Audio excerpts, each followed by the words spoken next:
back to my channel. Hope you're all doing well out there. And today we're gonna make a case for physical media once again. And today we're gonna head back to the year 1990 with a brand new 4K release just recently by Kino Lorber. We're gonna talk about Graveyard Shift. That really nice artwork they came up with for this movie. Graveyard Shift originally came out October 26th of 1990. It's rated R. It's an hour and 26 minutes long. Had a budget of $10.5 million and upon release only made 11.5.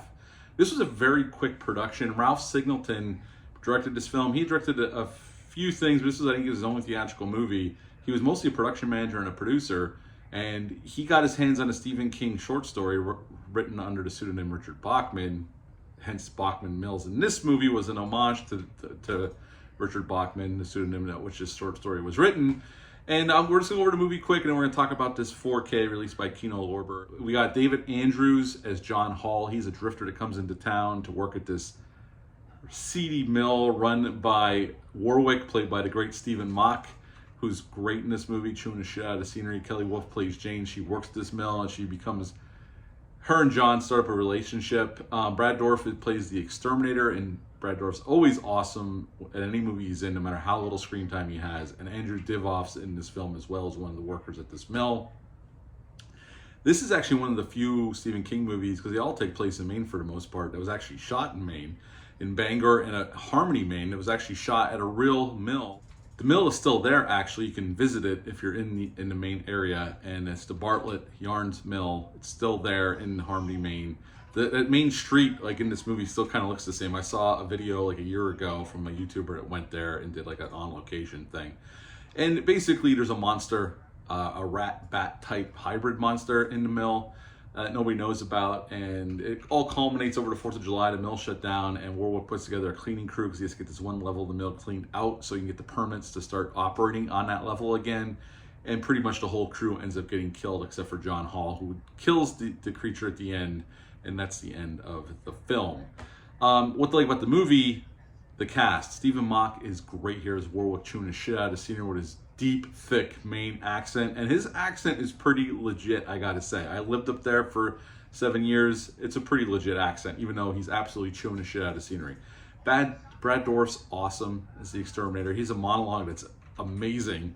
I mean, Brad Dourif, to me, is one of the greatest actors of all time. And no matter how small of a role he is, he sells it. And, you know, David Andrews is good here, so is Kelly Wolf, but they're overshadowed by Stephen Mott and Brad Dourif because they're just given insane performances that are just awesome.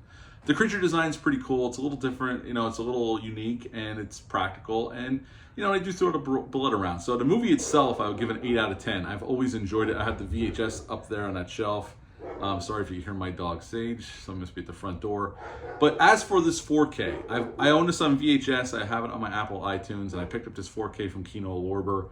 It's available right now. This great slipcover, this art. They did a brand new 4K transfer from the original 35mm negative, 5.1 DTS sound, and I gotta be honest, the transfer looks great. This is the best the film's ever looked, by far, and it's probably the best it's ever gonna look. They really did give this a great transfer. If you like this movie, it was in HDR and Dolby Vision Master, so it got all the bells and whistles that you would typically, Kino Lorber would typically do to a transfer. It sounds good. The 5.1 DTS sounds really good. This is, if you like this film like I do, I mean, I've been renting this since it came out on VHS back in 1991 when it got released on VHS. I've rented this a lot over the years. I've owned it. Again, I have the VHS up there. I have it on my Apple iTunes, and now I have it on physical media. And I've always liked this one. It's a quick, you know, it's only an hour and 26 minutes long. This movie moves at a shot. I love the location. They shot this really in Maine, and then they built some sets in a high school, I do believe, or an abandoned factory in Bangor. It's a really well done creature feature with some cool gore gags, a cool creature, and I've always enjoyed it. That's why I gave it an 8 out of 10. Now, the disc itself, totally worth the upgrade. The image quality is awesome. It looks great. It sounds good. There's some cool special features over here ported over from the old Scream Factory Blu-ray. There's an interview with the director, Ralph Singleton. It's a pretty good interview. He tells you about how he got his hands on the rights to the story, how the movie came about. It was a pretty quick shoot. Like, they shot, edited, and had it out all in the same year of 1990. So they didn't waste no time on this. And Stephen King adaptations were hot at that time, so you could see how this was attractive to Paramount Pictures, who released this originally in the theaters. And also, there's an interview with Stephen Mock on this disc, and it's a fascinating interview about what he did to get into the character and get the accent down. So yeah, very fascinating. There's an interview with Kelly Wolf on this disc as well, and it's a really well done, put together disc for a film that could have easily been forgotten about or neglected. I know it has its fans, but this is not one you would think they would take this good of care with, but Kino Lorber did. The transfer is really good. I would give the disc itself a 9.5 out of 10. They really did a great job with this. So if you're a physical media nut like me and you like this movie and you get a chance to get this, it's well worth the upgrade.